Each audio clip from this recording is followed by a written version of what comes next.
アクアリウム初心者のおっさんが魚と暮らすためゼロから水槽の準備をしています。今回は追加したエキノドルステネルスとモスの最終下準備をしていきます。まずエキノドルステネルスの下準備を進めます。このエキノドルステネルスは定床の中で横に茎みたいなのを伸ばしていって、その先でまた葉っぱをつけていくっていうことなんですが、実際の状態を見て、ああそういうことかってよくわかりました。このままでは植栽しにくいので、一株ごとに分けます。横に伸びた茎が一本ひょろひょろって長く余っちゃうんですけど、ここはパツパツに短くしないようにしておきました。少ない経験ではありますが、ここまでやってきて思うのは、あんまり水草に余計なことすんなっていう風に今は考えてます。で、カルキなし水を入れて水中栽培にしておきます。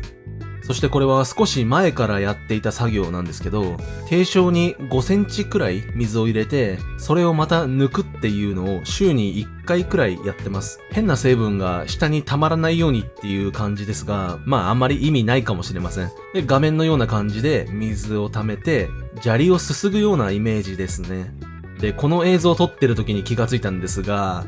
これ、調べたら、年金ってやつっぽいんですけど、これどうすかね。まがまがしい感じもありますが、5人の子供がダンスしてるようにも僕は見えますね。よくわかんないんで、スクレーパーでこそげ落としておきました。で、低床すすぎと同時に、下の方にあるウィローモスのくっつき具合をチェックしたんですが、なんかふわふわしてるっていうか、ちょっと違和感を感じたんですね。で、軽くピンセットで触ってみたら、こんな風にさらって取れちゃいました。水槽のウィローモス全部がこうなってるんじゃなくて、こっちの石はね、ちゃんとくっついてるんですよ。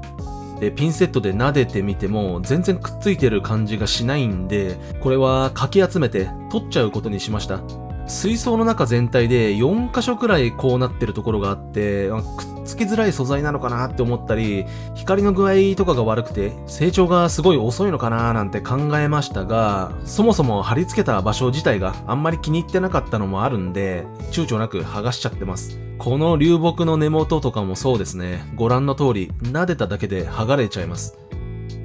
で、このモスのチェックをしてる時に衝撃的なことがあったんですけど、これ、だんだん画面寄っていくと、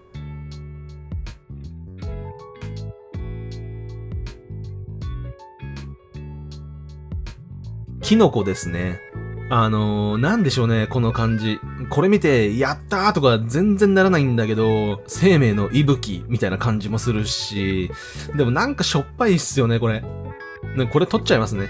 どういうキノコなのか一応調べてみたんですが、ちょっと種類が多くてよくわかんなかったです。いくら YouTube やってるからってバター焼きにして食ったりしないんで、どうでもいいやってことでこれは捨てておきました。そして以前、ツルツルの小石に乗せておいたウィローモスです。こういう小石にモスを生やすと、レイアウトで便利だなって思ったのと、ザラザラの石の方がいいって言われてるので、あえて実験していたやつです。詳細は14番目の動画をご覧ください。ピンセットだと僕がどのくらいの力加減で触ってるか全然わかんないと思うので、水の中に入れてどうなるかお見せしたいと思います。軽く振ると、こういう状況です。全然くっついてないですよね。で、さっきピンセットで剥がしたものも、これと似たような状況だと思ってください。よく見ると、ほんの少しくっついてる場所もあるんですが、水槽内の他の状況と比べると、ちょっと遅すぎるんで、これは別の方法を試します。まず剥がれたモスを石に戻して、ちょっと前回の続きみたいになっちゃうんですけど、今回はポリエステルの糸を試してみます。木綿糸とかだと溶けてどうのこうのっていう話は前回ちょっとしてるんで、その動画をご覧ください。で、もうくるくる巻いていくだけですね。この糸は反発力もないし、糸自体もツルツルしてないんで、結ぶのもすごいやりやすいです。水草と石を持ってないと水草がポロって取れちゃうっていうのもないので、それもやりやすい要因かなと思ってます。こんな感じで綺麗に巻けました。今回は実験で自然着生を試しましたが、糸を巻きにくい場所でもないし、目立たない場所に配置するんで、こういう小石モスは溶けない糸で巻くのが一番かなと今の僕は思ってます。ただ石がちょっと滑るんで、糸が引っかかってくれないんですよね。ちょっと衝撃があると緩くなっちゃうんで、接着剤を使って石の裏だけ少し固定しておきました。そして水槽内から剥がしてきたウィローモスを使って小石モスを増やしておきました。以前お話ししましたが、この小石モスは移動ができるんで、多めにあっても全然いいかなって思ってます。で、最後に巻き終わったものを水の中でフリフリしてみて、全然取れないですね。何本か浮いてきたりもするんですが、モス自体もちょっと絡んでるような状態なので、結構しつこく振ってみましたが、糸の隙間から全部取れてしまうなんてことはないと思います。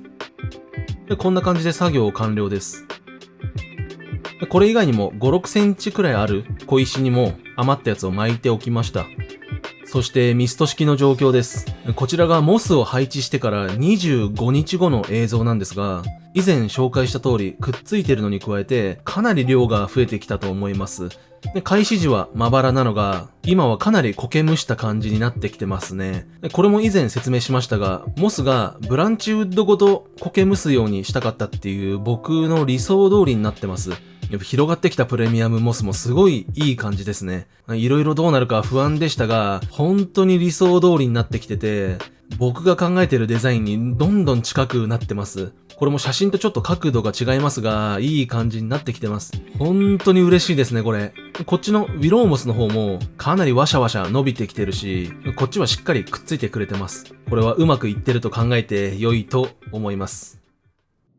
では今回使った金額です。ポリエステル糸121円。今回はこれだけですね。ここまで合計で124,217円使いました。ミスト式を始めてから25日でかなりいい状況になってきました。何箇所かウィローモスのくっついてないところがありましたが、剥がして小石に巻きつけたし、プレミアムモスに関しては理想通りの成長が見られるので、そろそろ次の段階に進む時期ではないかと考えてます。でも、まだこのままでは大事な機材の準備ができていません。ということで次回、外部フィルターの準備をしたいと思います。そしてこの動画の公開日が2021年の最終日となります。今年 YouTube を始めてからここまで皆様本当にありがとうございました。いろいろとお話ししたいこともありますが、それはまた別の機会にさせてもらって、とにかく2022年もよろしくお願いいたします。それでは良いお年を。